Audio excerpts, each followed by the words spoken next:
Hi guys, welcome back to our YouTube channel. In this video, I'll show you how to add the buy and sell button on TradingView. Now guys, first and foremost, you need to know that using TradingView, you need to upgrade to the next plan in order to add this.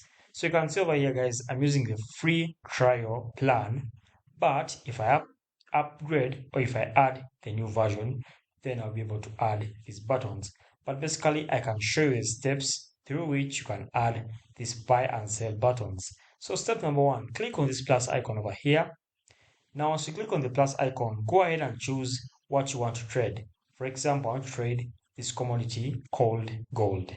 Okay, and it's the XA versus the USD. So go ahead and click on it.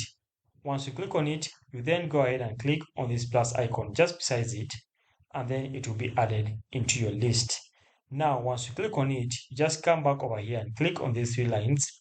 Okay, then the buy and sell buttons will appear over here.